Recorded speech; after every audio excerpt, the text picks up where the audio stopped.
All right, we are going to go ahead and get started. Thank you so much, everyone, for joining us today at this webinar.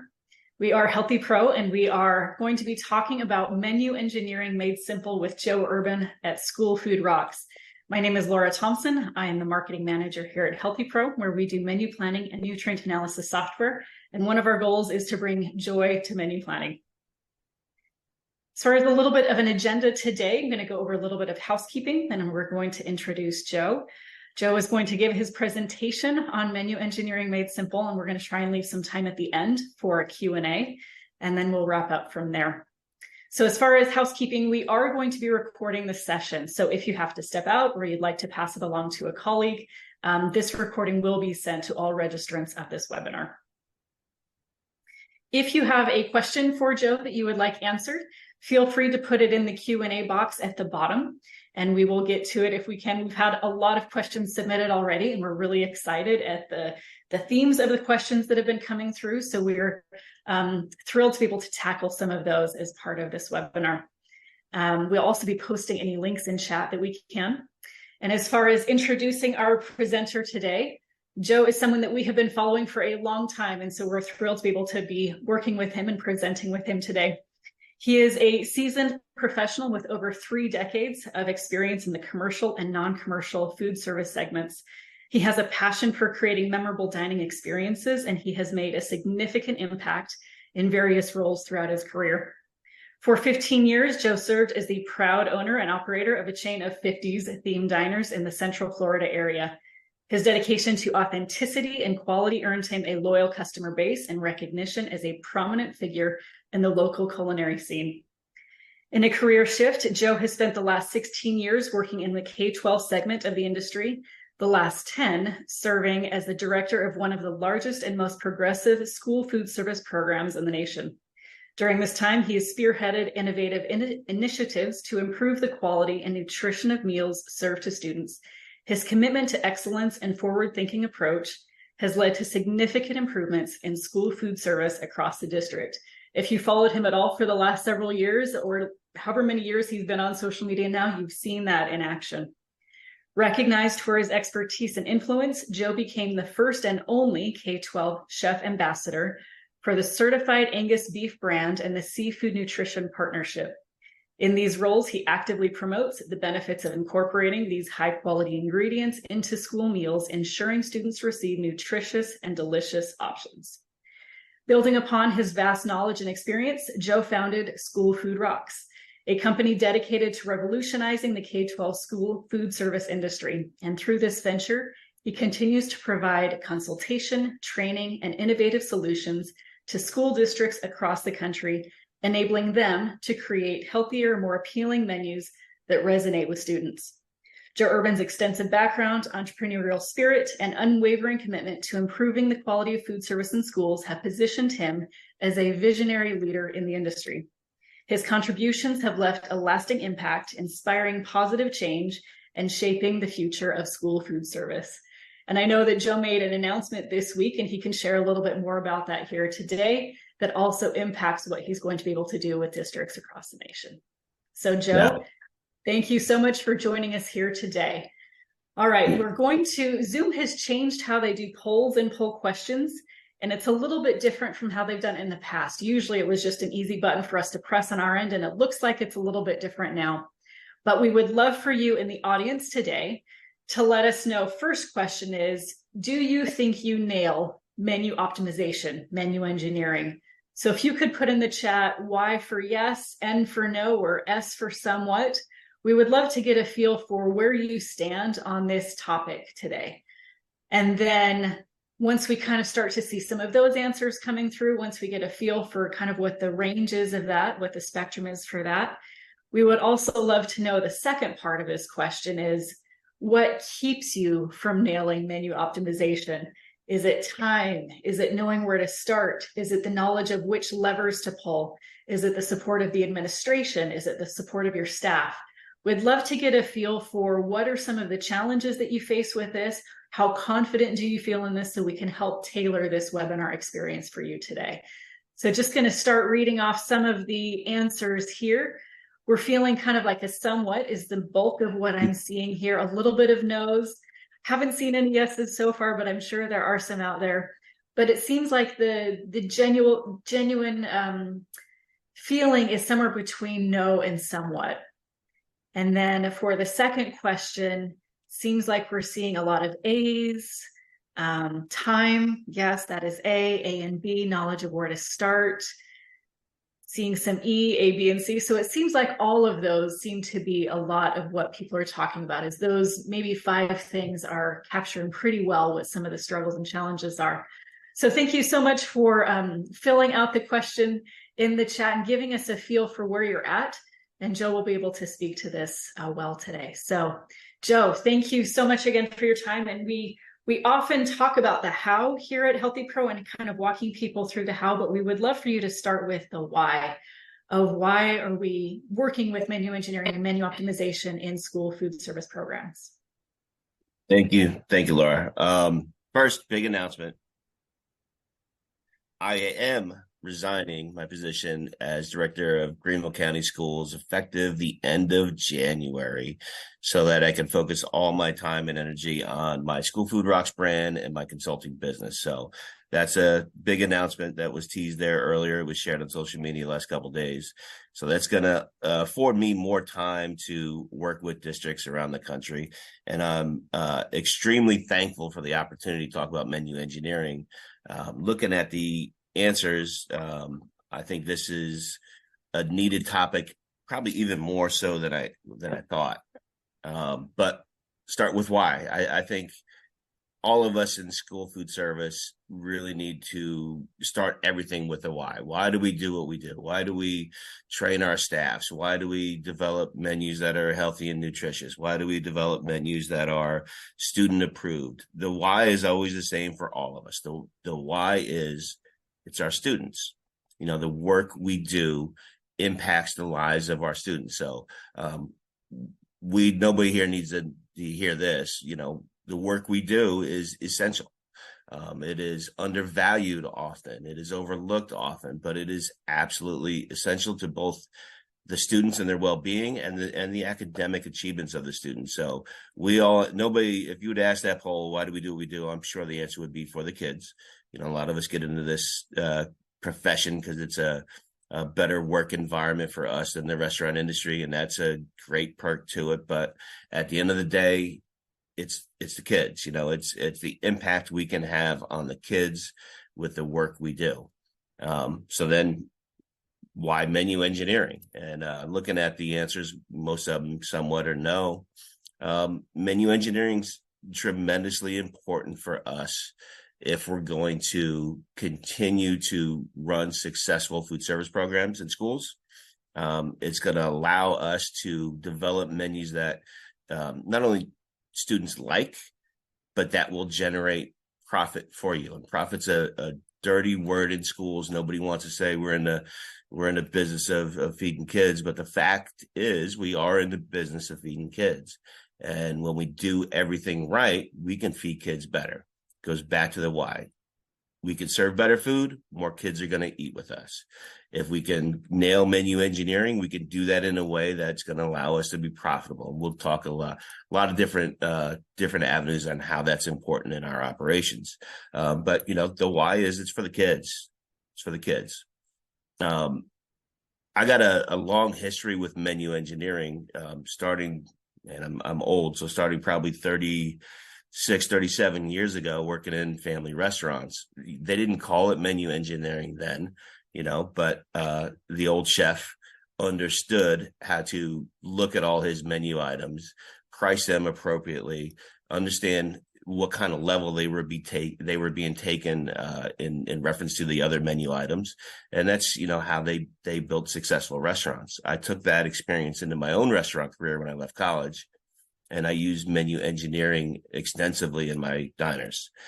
It was important for me to, one, understand that I'm putting in a restaurant a little bit different. We use menu engineering even for where we place certain menu items on the physical menu.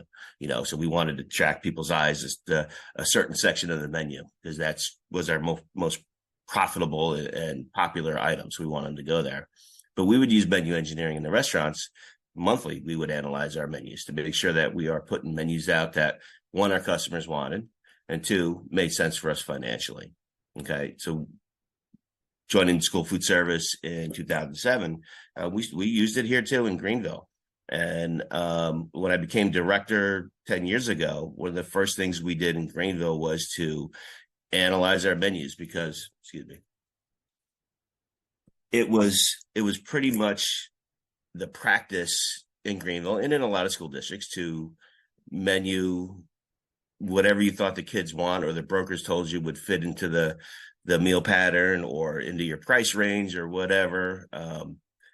So when we looked at our menus, they didn't make a lot of sense. We were pairing things up that didn't make sense, both from a culinary aspect, but also from a profit and loss aspect.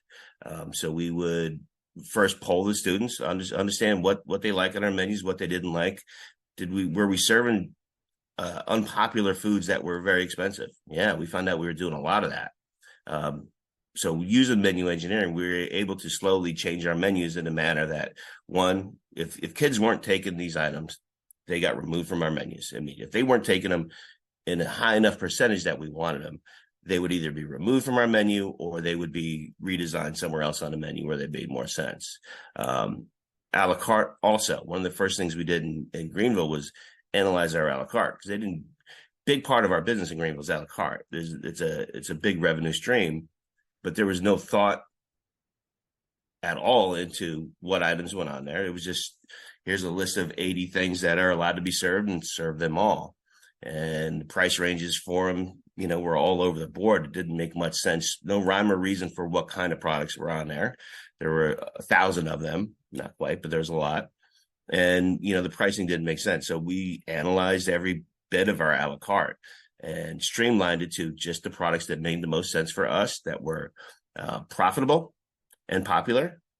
And we removed all the other items. And there was a good number of those that also had to have price adjustments because, in schools, your reimbursement changes every year by whatever USDA determines. But my experience in Greenville was that the a la carte pricing hadn't changed in years. So package of cookies or crackers that we were selling, 6 years ago before then was the same price that we were selling it now, even though we had experienced price increases along the way. So using menu engineering in Greenville allowed us year one, just for the a la carte, without even including any more reimbursable meals or anything else, just identifying the a la carte items that made sense and made sure that they were priced appropriately. We realized $700,000 more in revenue the following year. And that was serving the same amount of items, just serving the right items and priced right. So when we transitioned and started using menu engineering practices for our menu over the course of probably a year and a half before we got it just perfect. We then were able to start realizing a tremendous amount of additional revenue from our reimbursable meals that we were able to reinvest in other ways as well. So that's my experiences both in the restaurant and in the schools. It's essential. We still use it to this day, even though our processes are pretty well in place and we know they're efficient, but we constantly analyzing our menus and our a la carte menus to make sure that everything is where it needs to be. So with this go back to the why a little bit. Can you go back to that last? Nope, one more forward. There we go. Back to the why. Why is it important we use menu engineering? Again, we know that many of our students, and this is the same in districts throughout the country, the only quality nutrition they get is when they get it at school. That's, it's not saying they don't eat at home, but we do have students in Greenville who don't eat on the weekend or have a hard time getting food on the weekend. So we know the better we do with our menu and both quality presentation, the more likely that our students are going to eat, which is going to help them long-term, both short-term. It's going to give them the essential nutrients they need to build a healthy life. It's going to help them build healthy lifestyles that hopefully will take them long into their adulthood, which, data is going to show that it's going to help reduce some obesity and other food-related diseases later in life if we can help build those healthy lifestyles now. So with menu engineering, we can do a lot of things. And when we realize more revenue and more profit, we can serve better food. We can get more kids eating. Now you can go. And we all know, and this is not my saying, but it's been out there forever, that hungry kids can't learn. I mean, that's been out there longer than I've been in this industry. And I thought it was a pretty cool, catchy phrase when I first got in the industry. But, after almost 17 years here, I realized that's true, especially for some of our less privileged students who don't have good quality nutrition at home.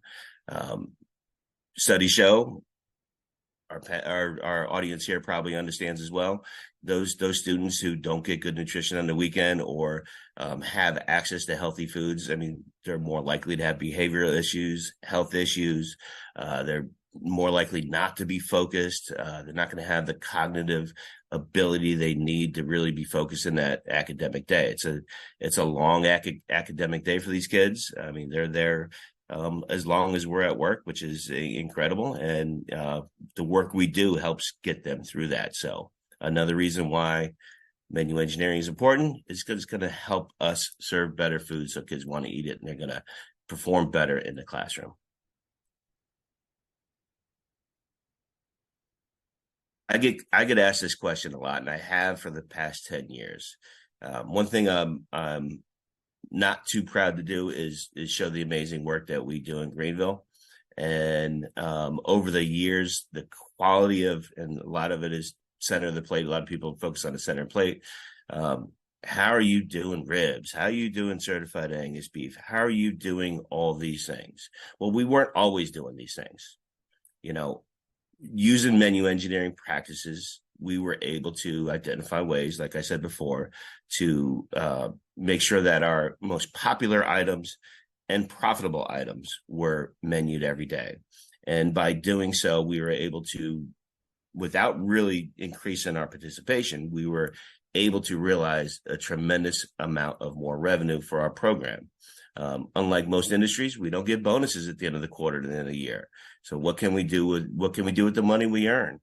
Well, we can invest it into better quality food.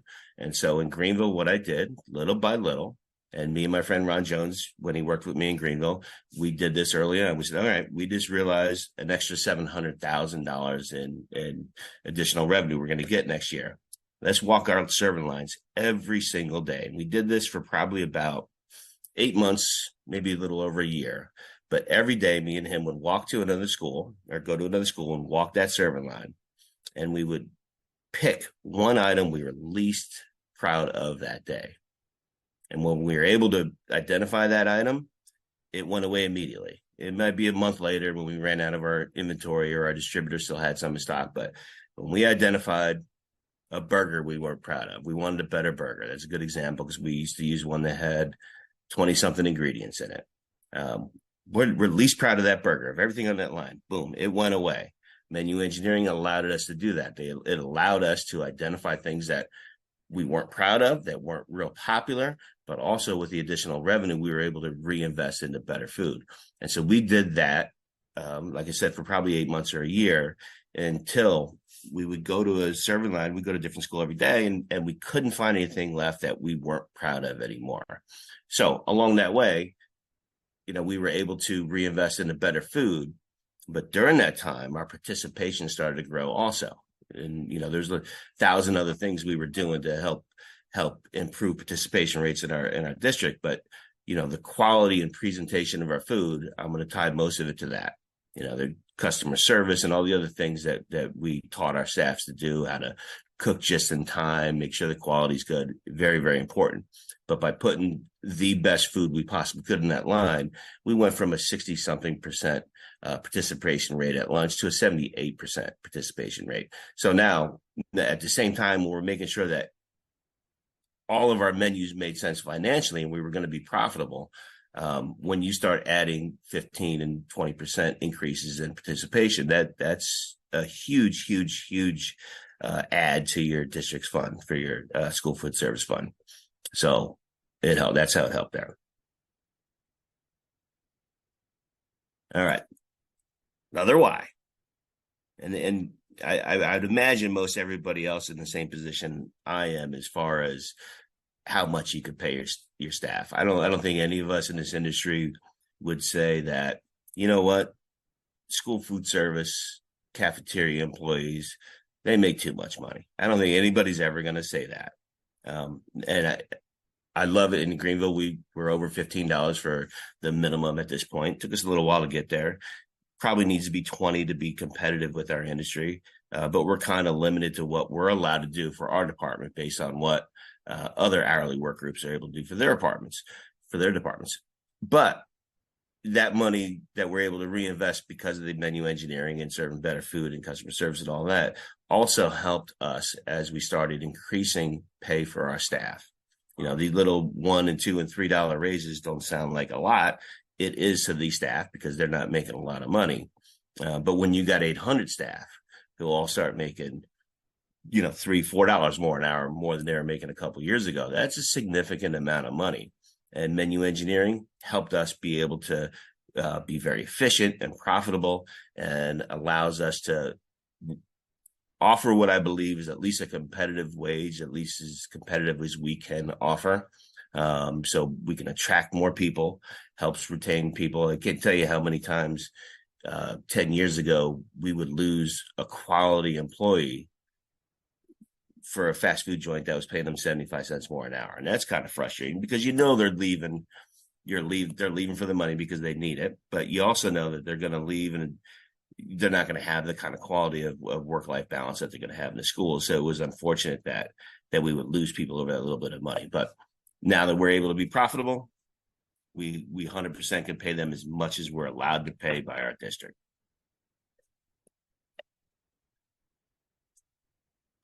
This goes hand in hand with that. I have 100 schools in Greenville, at least for the next 45 days. Then there's somebody else's 100 schools. And if we want to be the best program in the country, we got to make sure that we're not only paying our staff what we can, the best we can, but we also have to make sure that they have what they need to be successful. For us in Greenville, we have very, very high standards as far as quality and customer service. And, we put out some pretty aggressive menus, and we expect our people to be able to pull those off. As such, they deserve to have the tools they need to be successful. So we don't ever ask anybody to do anything without the tools they need. So menu engineering, we've been able to reinvest in the equipment. There's not a day that goes by that a piece of equipment is missing or broken in our schools, with the exception of lead times, that our staff does not have what they need. We make sure that we do that. And that's, just like in the restaurant industry, the equipment needs to be upgraded regularly. We're fortunate we got a good maintenance team there that does good PM work on it, but the equipment dies. So that money also helps you make sure that your facilities are up to date and your staff has the equipment they need, because there's nothing more frustrating for a staff when they're asked to do a tremendous amount of work, but they don't have a working oven.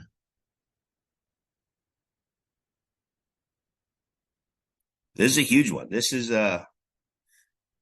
huge. I didn't realize when I first got into this industry all the different aspects of the finances of it. Learned it pretty quickly.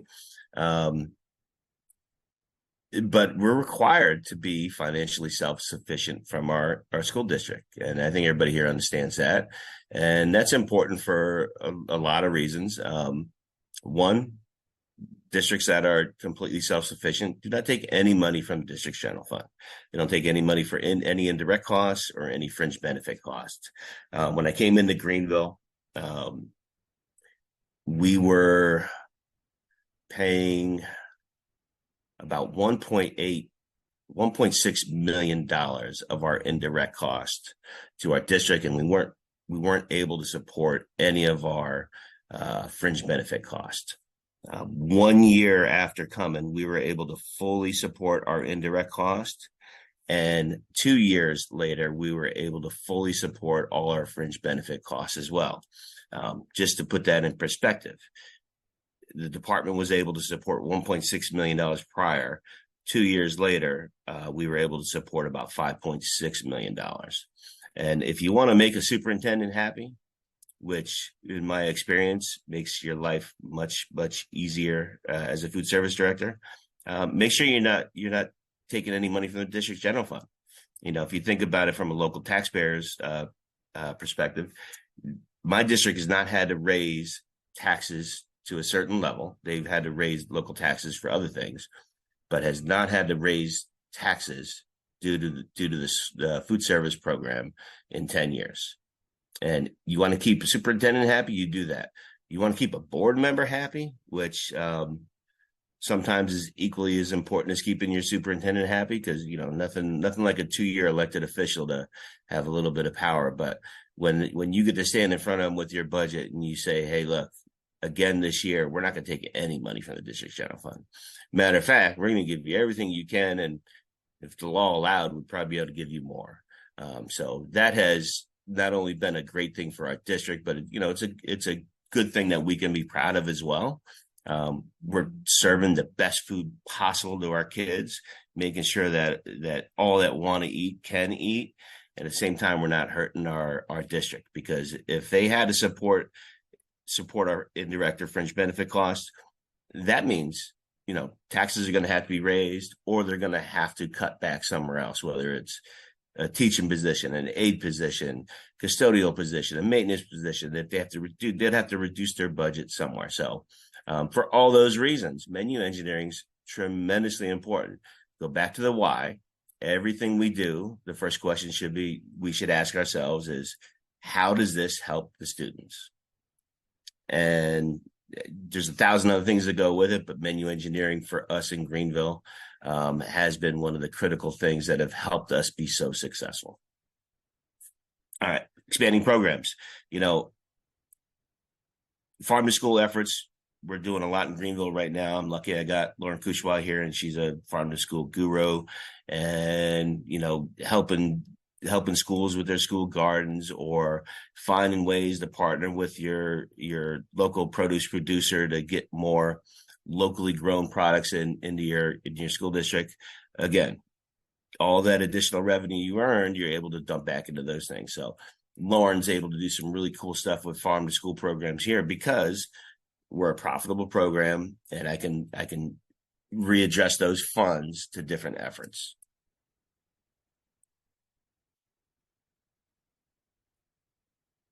All right, this one's still me, right? So what is menu engineering? You see the slides up there, but really it's just a system to dive into the data that you guys should have available to understand which of your items are profitable, which of them are popular, which of your items are not so profitable and not so popular. And then, using all that data, you can really, fine tune that, and either throw items out that aren't popular, that aren't profitable. You can relook at a la carte pricing to see if maybe I've been missing a boat on raising prices. Nobody wants to raise the price on a cookie for a kid, but my experience in Greenville was we didn't want it either. And then when I started looking at the numbers, we were making 3 cents on a cookie. That's if we actually sold and didn't waste any cookies. So cookie prices had not changed in like 8 or 9 years. It was necessary for them to change. Now we don't price our things so high so we're gouging students. Obviously not. That's not what we're in the business of doing. But if we're going to have an a la carte program, it has to make sense. It has to be a good value for our students, and it has to bring value back to the district, because that a la carte money is important for us. It helps feed and fund all those other things that we have. Okay, so this is just another slide. It's going to talk about how menu engineering can help, optimization can help. We're going to identify high profit margin items, strategically price a la carte items. We already talked about that. Design a menu in a way that ensures profitability. One of the big questions I get a lot, and I'll go back to the center of the plate stuff.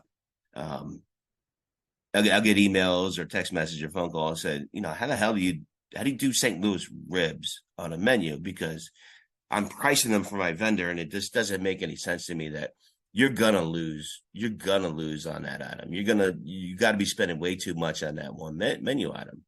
Or another good example would be like a prime rib grilled cheese sandwich that we served for a lot of years here in Greenville, and now it's a different version of that.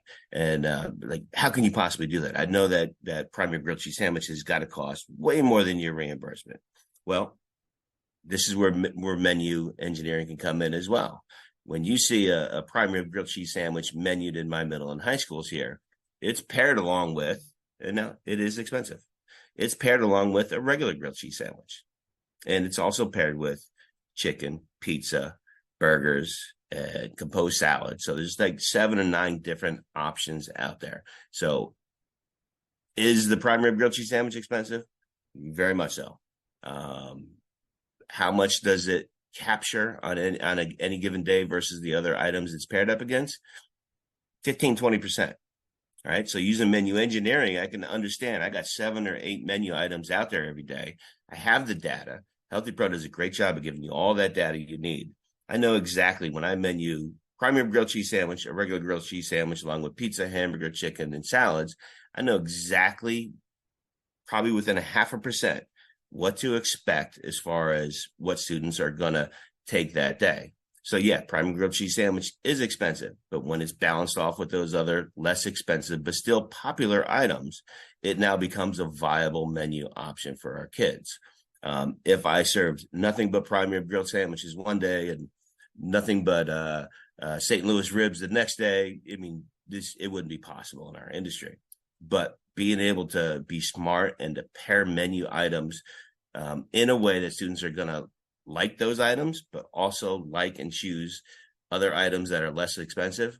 At the end of the day, I know exactly where my menu is going to be in a 3-week cycle as far as profitability, because I use that data to pair those menu items up perfectly.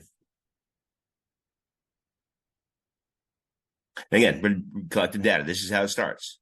Healthy Pro System does a great job for you here. You're going to gather the data. You're going to gather data on sales, cost, popularity. You can use your production records for this. You can use other tools in Healthy Pro.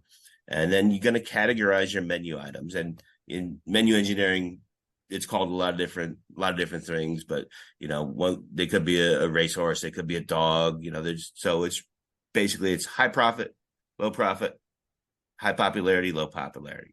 And once you're able to identify those in those 4 different categories, you can really understand, and you put those items in those categories. You understand what needs to go and what can stay. And then at the end of the day, you're going to be able to build a menu that your students love, but also that are going to help you earn that profit you need to put back in your program for all those reasons we talked about earlier. Talked about a la carte pricing already. We'll talk about it a little bit again, but if you have a robust a la carte program, I really encourage you to look at your costs. I encourage you to look at your popularity, look at the number of a la carte menu items you have out there. Like I said, when I got to Greenville, there was so many, and it was one chip that looked very much like another chip that were selling for the same price, but they were virtually the same thing, but different. One of them we would pay twice as much for as the other one. So look at your a la carte offerings. Try to streamline them to the point that it makes sense. When I came in and did that in Greenville, the staff was nervous. They're like, oh my God, you're taking away 20 a la carte items. We're going to lose so much revenue. And I said, don't worry, we're not going to lose revenue. We're going to put out 10 great items every day for them to choose from instead of 25. The same amount of kids are going to pick something up. We're going to get rid of the things that don't make any sense. Some of them the kids like, but there's zero profit in them or not enough profit in them for it to make sense. And then, we had just identified a good core group of items that would appeal to everybody. And at the end of the day, we didn't lose by reducing the number of SKUs we had available. We didn't lose revenue. All we did was maximize our revenue by directing those sales to the products that made the most sense for us. And so, some of that was adjusting pricing. Some of that was just eliminating products altogether from our a la carte.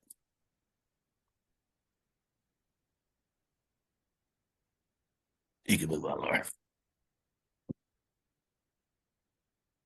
Okay, like I said earlier, in my restaurant, we would do this every 2 to 4 weeks.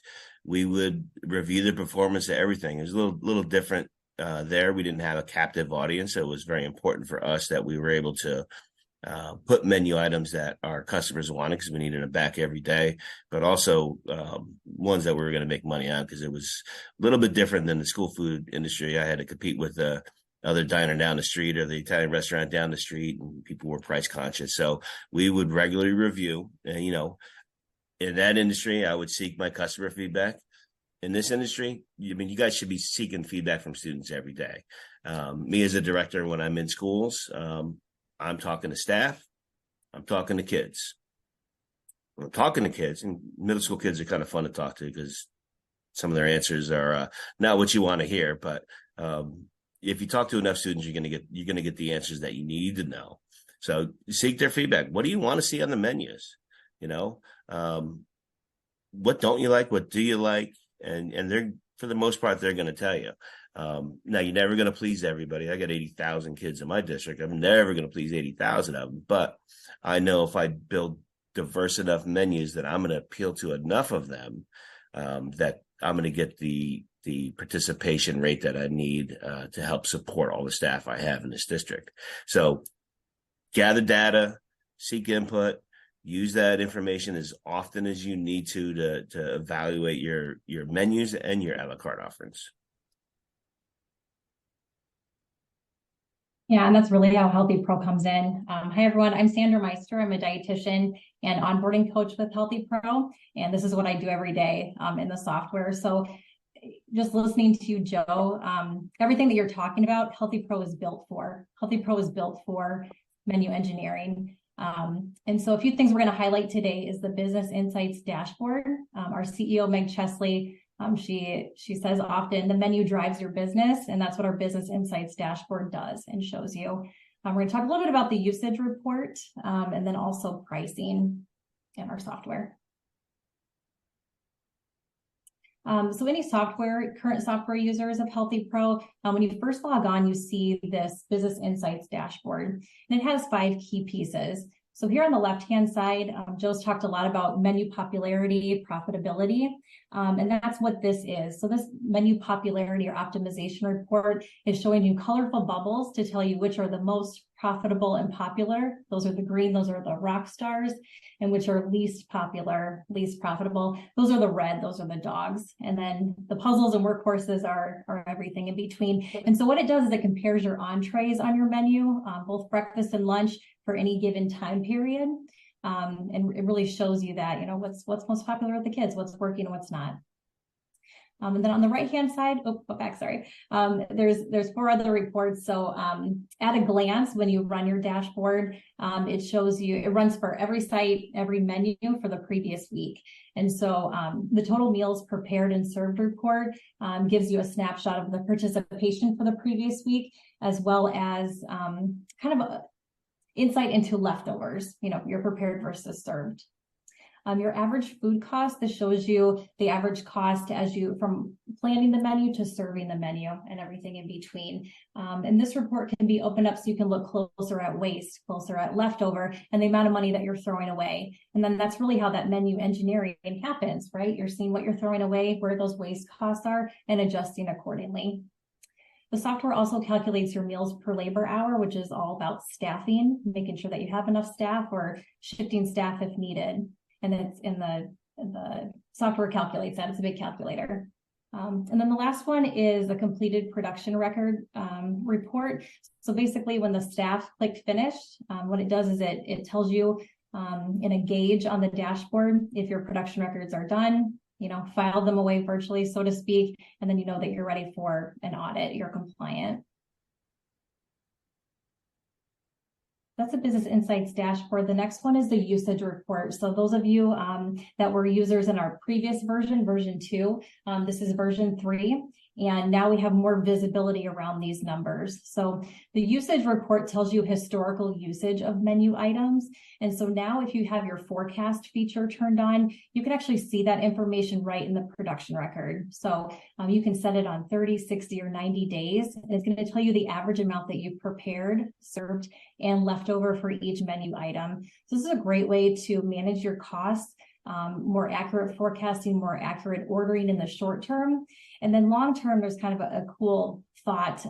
When you're working on commodity processing in February or bids, for example, you could run a report like this and see how many Tyson chicken nugget servings you served over the entire year. So there's a way to track usage long term, and so it's a very valuable tool.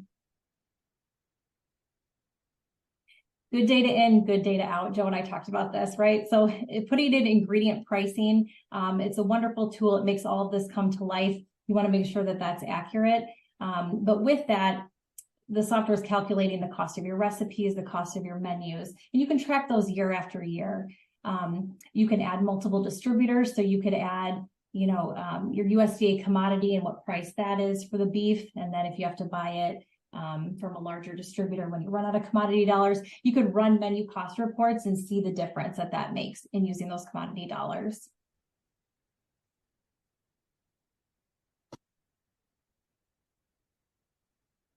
So I just want to tell a little story. Mario Menares, he's a food service director in Beeville ISD in Beeville, Texas. I've worked with him in a couple different districts. He just stands out to me as a success story because once this new version of the software came and the dashboard's very visible, as soon as you log in, that's what you see right away. He was really curious, how can I use this to help run the business? Because he recognizes that school nutrition is a business. And he's gone so far as to teaching his staff members, so the cooks, assistant cooks, everyone, how to use it, how to read the dashboard and how to enter production record data. Because as we know, production records are not the most popular thing to do, but they're very important, and getting the right data in there gives the right results. And so his quote that I like is, by using the Business Insights dashboard, he's able to be in 5 places at one time. So it's been very impactful in his district, and just a pleasure to work with him. I think what's cool about that too is it shows the importance of data. When he has the right data, it's as though he's in 5 places at once. Ron Jones, we love Ron here at Healthy Pro, and he's had a similar experience. So he was also at the state of South Carolina at the Department of Education, and then is currently at Spartanburg 6, and said, when I worked with the State Department, we brought in Healthy Pro to reduce findings on administrative reviews. And as a current director, I can happily say that it works. And I loved this line too: Healthy Pro's Easy Review Report is a compliance game changer. So it's just good to see, like, when you're looking for the data in order to help make the right decisions for your program, Healthy Pro offers that. So now we're opening it up to you to ask questions that you have for Joe on menu engineering. And I'm going to get started. As you're thinking of some of these questions you can ask, we've had dozens and dozens of questions submitted.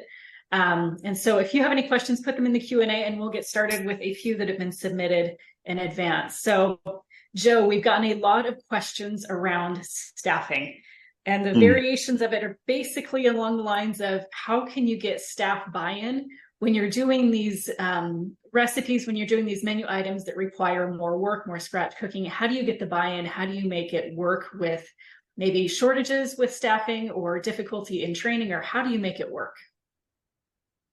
Probably 1,000 answers to that, but first and foremost, I have to say, we developed a vision for Greenville. We articulated that vision very clearly to our staffs. We also understood what it was going to take on our staff's part for this vision to become a reality. So we had a vision that was out there a while. It was 2 years away. We want to look like this. We didn't try to get there overnight because we knew staff buy-in was going to be difficult, because it was going to take a lot of changes. So the Greenville you see today is a reflection of 1,000 incremental forward steps, small forward steps. Most of them were small. So we knew early on we wanted to be this exemplary program, and we were a good program. What's it going to take? So we started with the low-hanging fruit. We started with the easiest things that were going to require the least from our staff, but still have a significant impact on the quality of our meals. And so it started off with canned fruit, just getting rid of canned fruit and going to whole fruit, because, we feel it's a better version for our students, and it wasn't going to cost us much money, wasn't going to take much more time. And so just 1,000 little steps. So first and foremost, when you have a vision like this, you got to know not everybody's going to buy in on this. It's important that we articulated the vision very clearly, that we thought about obstacles our staffs were going to have before we started putting things in place, and then remove those obstacles from them. So some of them may have been, we want to do more scratch cooking, and we need more training. Now it's a lot to train almost 100 schools, but we went on that mission and we did it over the course of 4 years. We sent all of our staffs to culinary training over a week at our local technical college. And so every staff at that point over the course of 4 years, because so many schools, we couldn't get them all in there. We sent them to culinary training. It was 2 weeks of culinary boot camp. I'm sorry, 1 week split up into half, like a culinary boot camp, basic kitchen skills, cookery, but also the other half was broken up into nutrition education, the why. So we wanted our staff to really develop this program into something that's never been seen before in the country. But we're telling this to people that have been doing this for 20 years, 30 years, some of them. Damn good work they've been doing for 20, 30 years. They've been doing everything anybody's ever asked for them.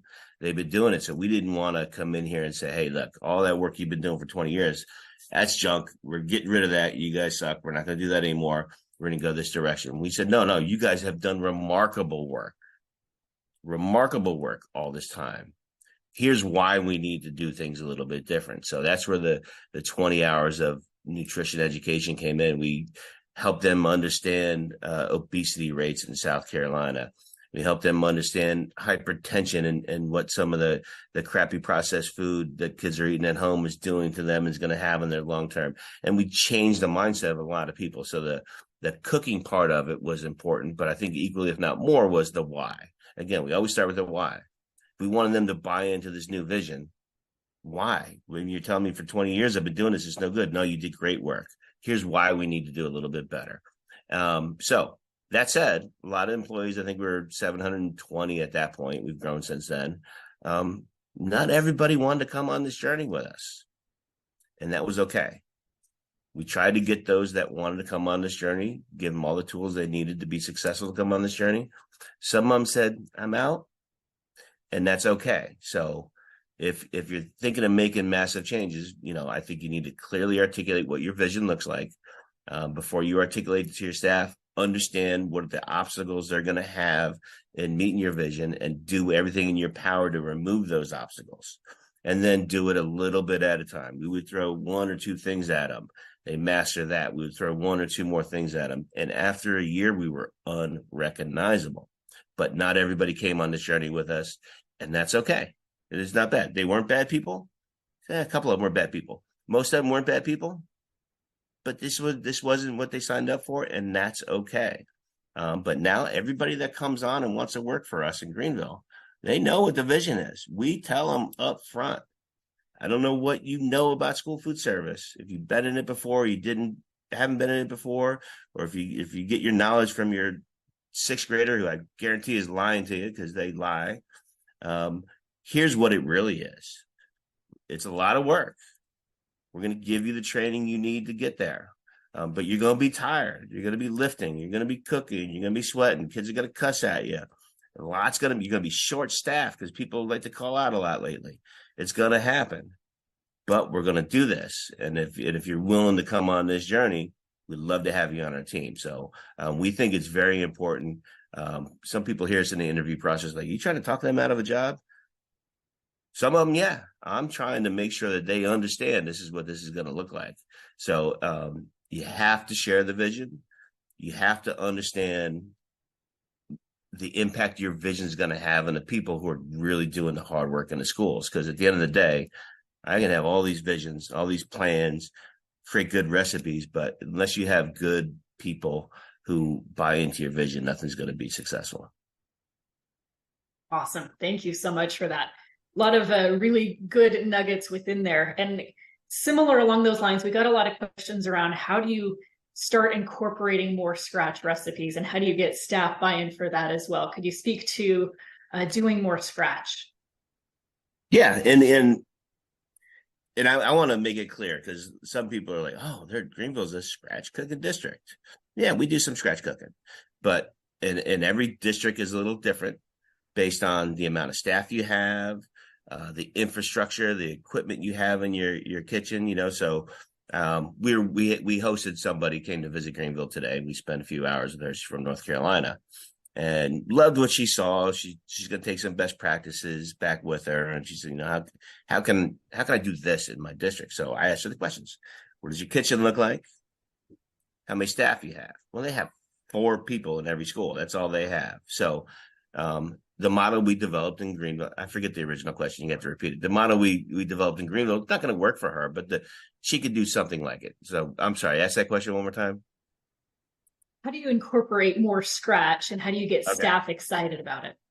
Okay. So little at a time. So Greenville does a lot of scratch cooking. We do a lot of speed scratch cooking, but we also use a good number of high quality prepared products. So for me, that's the perfect balance for a school district. Finding out, depending on what your staffing levels are, what your kitchen infrastructure looks like. So somewhere in there, you can find a level where you can do a certain percentage of scratch cooking, certain percentage of speed scratch, certain percentage of high quality prepared items. And again, that's different for every district. I don't think there's a right way or wrong way. I just understand from being in this industry for 17 years now that we're all very different. Greenville was the first and only school district I ever worked in. So before I really started traveling around the country, visiting other schools or having other schools from around the country visit us, I just assumed everybody had the same kind of staffing I had, really had the same kind of equipment or the ability to buy new equipment or hire new staff when you have. It's very different wherever you go. So how do you start doing that? I think first you got to determine where do you think your balance needs to be? I mean, if you're doing none right now, start with some speed scratch recipes. All right. So you're utilizing some prepared high quality products, but you're incorporating that into a dish that you're making speed scratch at that point. That's a great way to do it. And I wouldn't do too much at once. I think you got to understand your staff and where they're at and their capacities and just start adding a few here and there. There's some easy ones out there. We're putting all our recipes on Healthy Pro, all the School Food Rocks recipes. I don't know if we got 50 or 100 on there, but we're constantly uploading more all the time. So you'll be able to see some of ours, and vast majority of them are speed scratch. And it's a great way to start. So best advice, first identify what your capacity is and then inject some a little at a time. Awesome. Very, interesting insight to make sure that the changes are incremental so that way it becomes sustainable. So that's fantastic. Right. Yeah.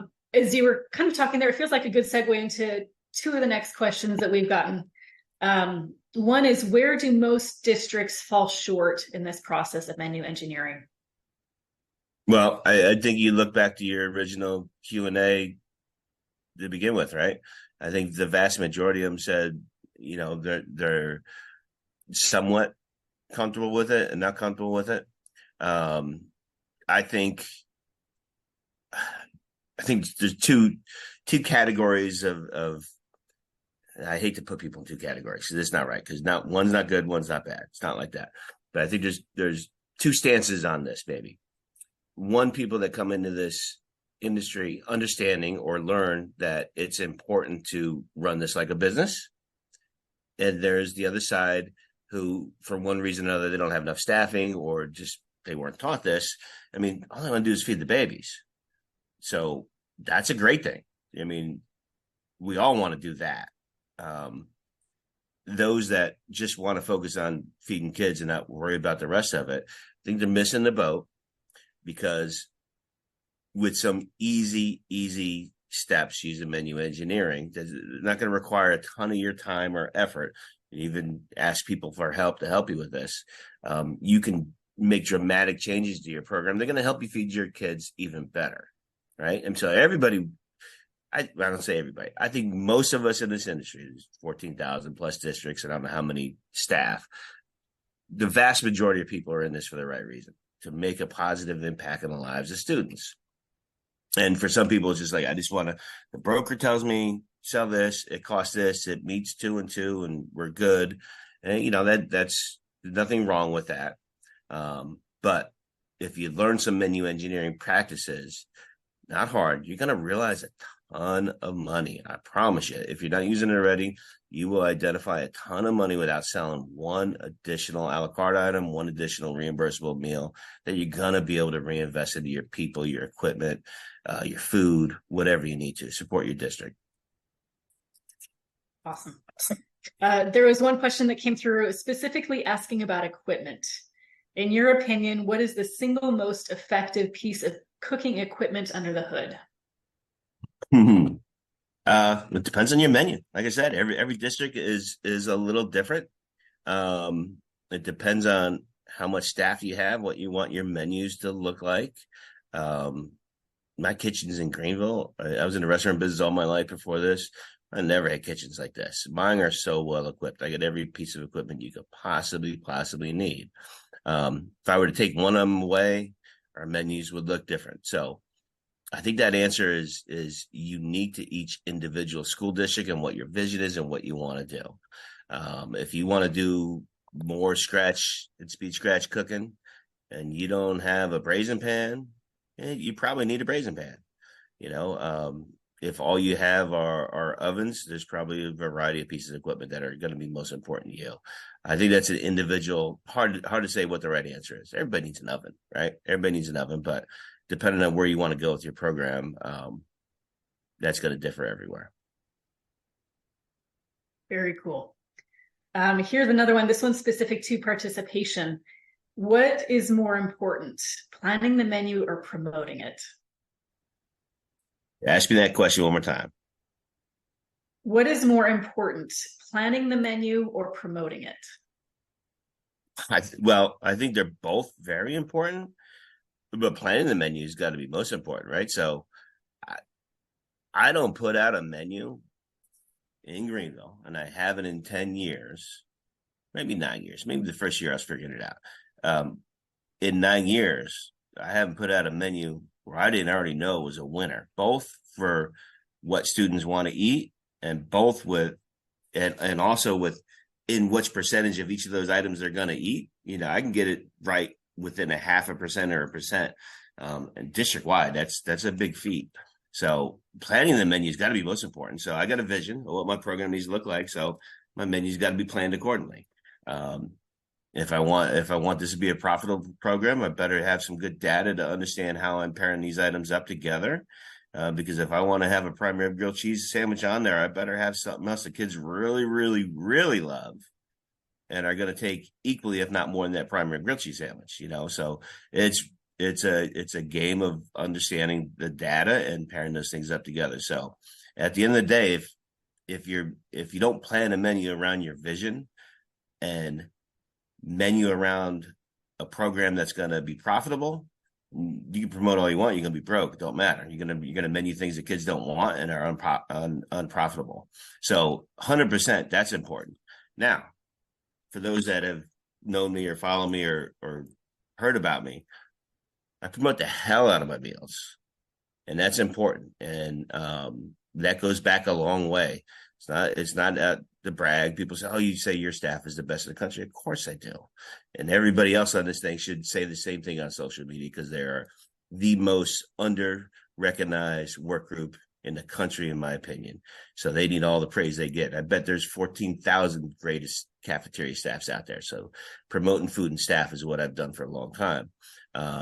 But it was important for me early on as we were transitioning our program, which coincided with the Healthy Hunger Free Kids Act, you know, and everybody wanted to say, all right, food sucks now because Michelle Obama and Healthy Hunger Free Kids Act. I don't get political about school food. I don't think it's not smart for us to do that. I have my political views on it, but I don't share it. My goal is the why is to serve great food to kids so they can learn and achieve more and be, you know, healthier in the long term. But it was important for me to start promoting way back when to combat that negative message around Healthy Hunger Free Kids Act. Because I wanted my community to know, like, I don't care what you're hearing on the news, fake news, real news, whatever it may be, about some mystery meat sandwich. Your kid's not eating that here. I wanted my superintendent, my school board, my administration, and the principals, and the mothers and fathers and grandmothers, and the whole community who their tax money goes to support our district, whether or not they got kids in the schools. I wanted them to know that I'm doing the best dang job I can for their kids. And so that's where the promotion piece came into it. But you can't promote a crappy menu that makes you broke. So planning is most important. Awesome. Well, we are out of time, but goodness, Joe, I could listen to you answer these questions and talk about menu engineering all day. This has been fantastic, super insightful. Thank you, everybody, for attending, for asking the questions. We will be doing more webinars with Joe, so keep your eyes peeled for when the next ones are going to be if you have any other questions. We also are going to have a post-webinar survey. So whatever other topics you would like to see, we want to make sure that we are providing webinars that help you in what you're doing in your job. So please check that out, fill that out. And thank you again so much for coming. Joe, thank you so much for sharing your wisdom and your insights with us. We're excited to see what's coming with School Food Rocks. Thank you so much for having me. This has been fun. I can't believe that was an hour. I was just getting started. We've got more time the next couple times, so we're looking forward to it. Excellent. Thank you again so much, everyone. Thank you.